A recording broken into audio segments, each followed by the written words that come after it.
buhay ng tao, may mga bituing minsan ay kumikislap ng maliwanag, ngunit kalaunan ay namamatay din.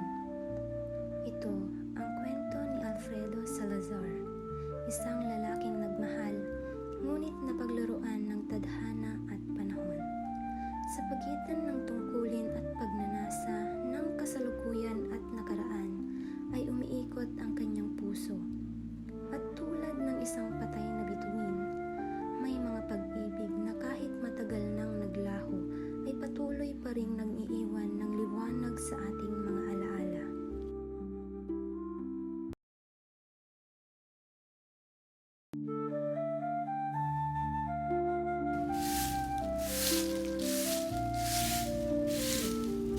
Papa, kailan kaya sila magpapatali? Hindi ko pa alam.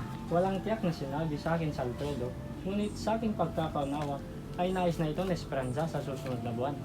Napag-isip-isip ko, bakit hindi pa siya nakapagpapasya? Hindi ba't mahigit 30 taon na siya at isa pa rin binata? Hindi pa napapagod kakahintay sa esperanza? Mukhang hindi naman siya nagmamadali. Paano mo mamadaliin ang isang babae kung hindi naman minamadali ng lalaki? Naalala mo ba kung gaano sila magmahal? Magmahal? Kanino? Aba, kay Esperanza. Sa aking pagkakaalam, wala namang ibang nakarelasyon si Alfredo. Noong nagsisimula pa lamang ang pag-iibigan, ay puno ng mga tula, mga bulaklak, kundi man sulat, at mga ganoong bagay. Sa tingin mo, ano na ba ang nangyayari? Sa aking palagay, ang mahabang pagsasama ay sadyang ganyan. Mainit sa ngayon, ngunit malamig kinabukasan. At sa kanilang kalagayan ay nasa panahon sila ng taglamig. Ipinapakita ang sangayon nila sa pagpapahaba ng kanilang pagpapakasal. Ay nagtatalo rito ang pagtsatsaga at bugso ng damdamin. At ang iyong mga sinabi ay natural lamang sa pagsisimula ng isang relasyon.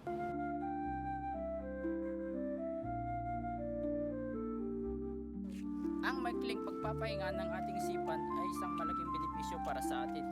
At isa pa, para rin naman ito sa kagustuhan ni Judge.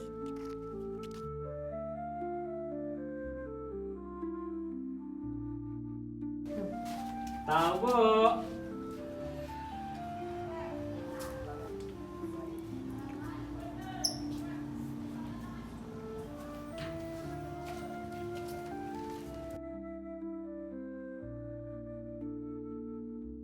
Magandang hapon sa inyong lahat.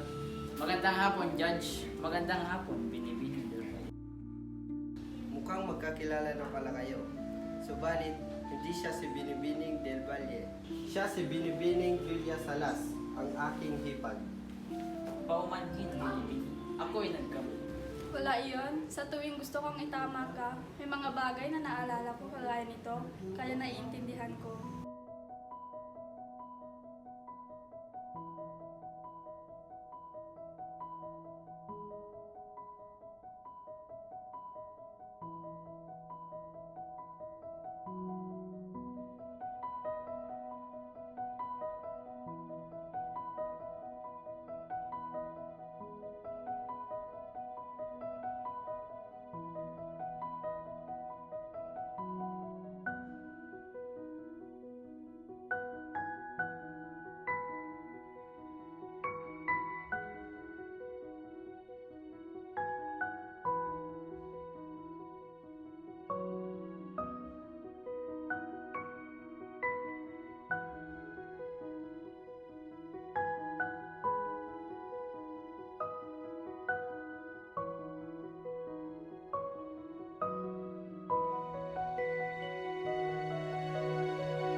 Sana akong malaman sa iyo, Alfredo. Ano yun, Esperanza? Nitong mga nakaraang araw, hindi mo ko hinihintay pagkatapos ng misa. Nais ko lamang malaman kung ano ang dahilan. Minsan, umuwi ako sa bahay upang tapusin ang mga trabaho ko. At kung minsan, nagpapasama si Papa kina Judge Del Valle upang maglaro ng ajedrez. Yun ang dahilan. Kung gaya ng iyong dahilan, naiintindihan ko naman.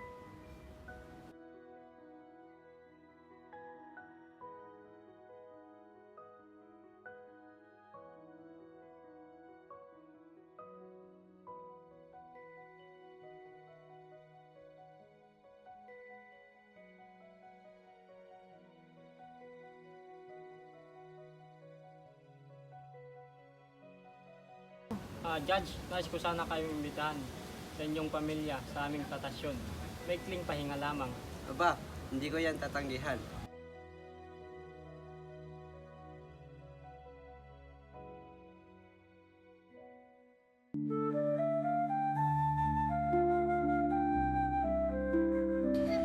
Sana yan sisiyan ka. Labis, parang ganito rin naman sa amin. Ang kaibahan lang, hindi ganito kaganda ang tanawin. Sobrang bilis ng oras ngayong hapon, hindi ba? Sa tingin ko, ito na ang huling pagbisita namin. Ang huling... Bakit?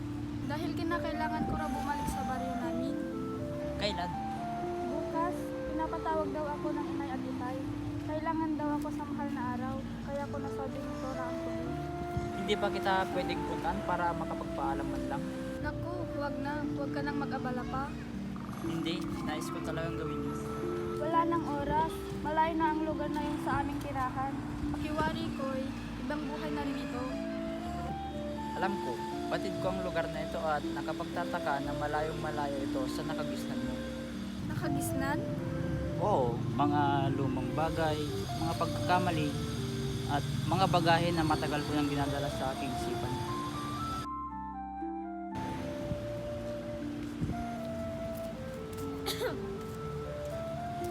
Paalam.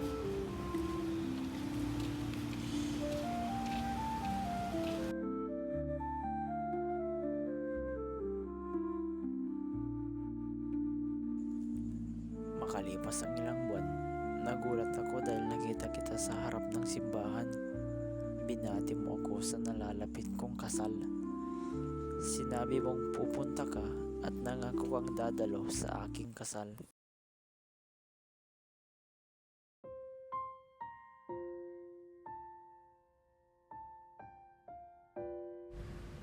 Hindi na ikaw ang taong minahal ko noon.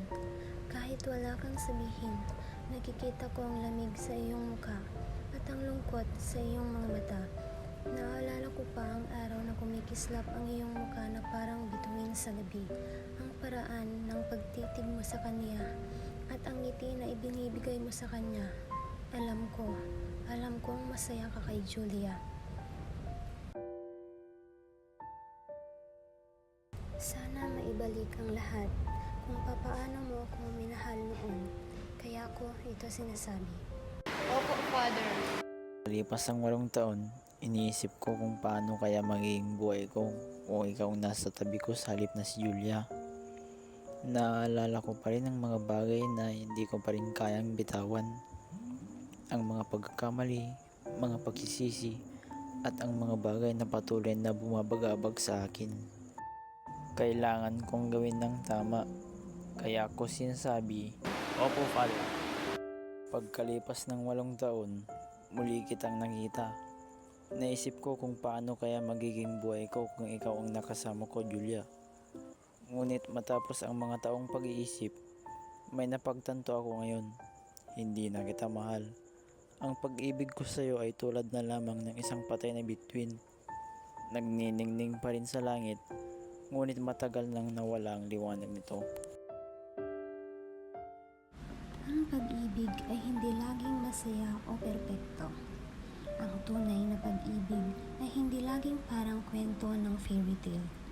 Kailangan din nito ng katapatan, sakripisyo at pag-unawa.